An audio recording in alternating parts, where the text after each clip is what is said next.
Hello, I am Valia. I'm from Greece and today I'm going to be talking about donkeys because I've earned the right to talk about donkeys after a dozen selfies or so. The last few years there has been a lot of pressure from all over the world to improve the living and working conditions of the donkeys in Santorini. Specifically, Santorini is one of the must-see before you die places. It is an island and it is in Greece. The number of articles written and the people involved and the online pressure from volunteers and organizations to stop the tourists from riding donkeys is unprecedented. Few animals have been in the spotlight that much as the Santorini donkeys. And that is okay, we have to start somewhere. But the tourist rides in Santorini are just the tip of the iceberg. And the thing is that if we focus on the tip of the iceberg, we miss the opportunity to focus and look for solutions for the actual problem. First of all, Santorini is not the only place in Greece where donkey rides are a thing.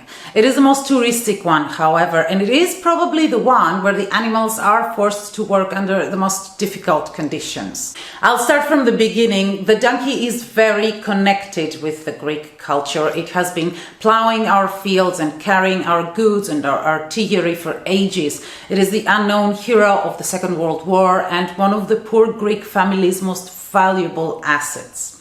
Smiley donkeys in t-shirts and fridge magnets and postcards are not in every tourist shop in Greece because they're just cute. They are there because they are part of the Greek culture, of the Greek experience, of the Greek psyche.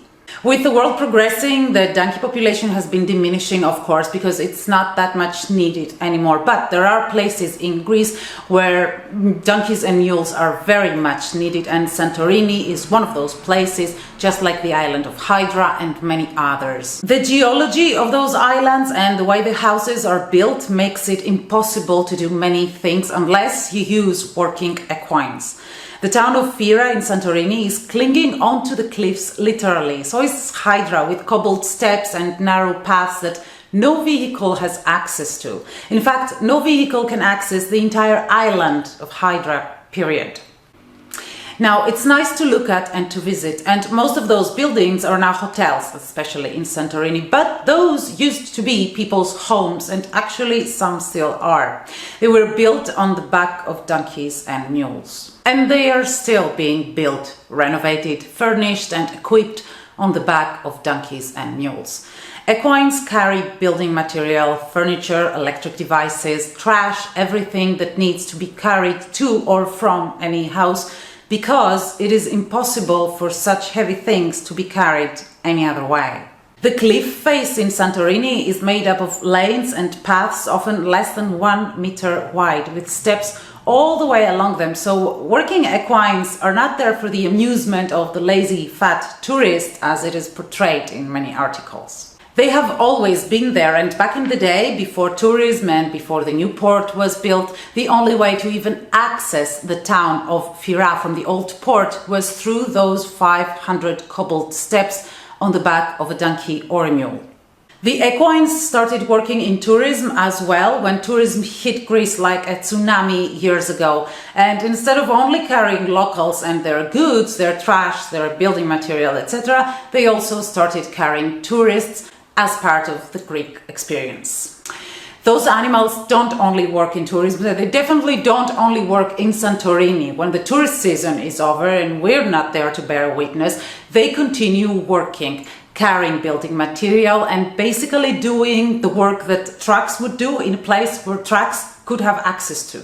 No trucks have access in the west part of Fira in Santorini, nor the island of Hydra, nor many other places in Greece. And until we can come up with an environmentally, architecturally and aesthetically appropriate and easy solution for those places to function, the working equines will keep working. Now, the main focus of the international community has been on the donkeys working in tourism, especially in Santorini, which, by the way, are not donkeys. They're mainly mules, and they have replaced the donkeys because they are supposedly stronger and they don't get the public's sympathy as much as donkeys do.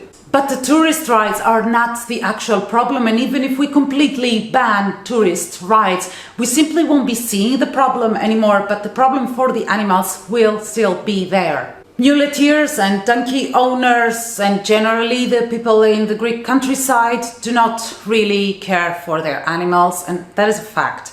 They teach them to work with fear. The animals are overworked, overloaded and neglected, and the fact that donkeys especially can hide their feelings even if they are in excruciating pain means that they can literally drop dead while on the job. I won't be going into ways of disposing dead or dying or even elderly and not functional anymore equines because it's too much for this video, but you get the point. I'm not going into moral and ethical dilemmas about whether it's okay to use working animals or not, but the truth is that the gap between the ethical treatment of animals and the reality of everyday life in Santorini is huge, and I honestly don't know how this issue could be resolved anytime soon. Even the amazing Sawa shelter in Santorini has been using one of its youngest and healthiest donkeys to carry food for the rest 25 rescue equines and 100 dogs up on the shelter because a huge percentage of Santorini soil is pumice and the road collapses every winter. But generally, I do believe that it can be possible to have a working animal that you love, respect, treat properly, and let retire with dignity. Ideally. If our goal is to actually help the animals, we need to realize that we have to start helping them as working animals instead of just pointing the finger, screaming justice in social media and demanding a utopia that it's simply not possible yet. Dialogue with the owners is crucial, and providing help and education instead of just demanding the impossible is crucial also. Every society will progress when it's ready and after it's been through all the internal changes that are necessary, and this happens in time. But just pointing the finger while being on the outside, it doesn't really help, it only causes dispute. Not all, but most of the equine owners probably are still stuck in mindsets that they inherited from past generations. The world has changed around them in ways they cannot even comprehend. So we see the muleteers as primitive animal abusers, and they see us as naive tree huggers who can't even understand the reality of an everyday life in a place like Santorini, in a still developing country like Greece. But since we are the ones that care about the animals, we are the ones that need to start a dialogue, and we need to do it in a language that they will understand. If you really care about the animals, try helping the organizations that are there for the animals all year long and that are trying to educate the owners instead of publicly shaming them, while of course applying pressure to the government for stricter laws and for bigger fines for animal abuse. Animal Action, for example, has been providing help to working equines all over Greece, with farriers and dentists and vets visiting rural areas and islands and offering their services for free to the animals, and at the same time educating the owners in hopes of a better future, of course, but also of a decent present.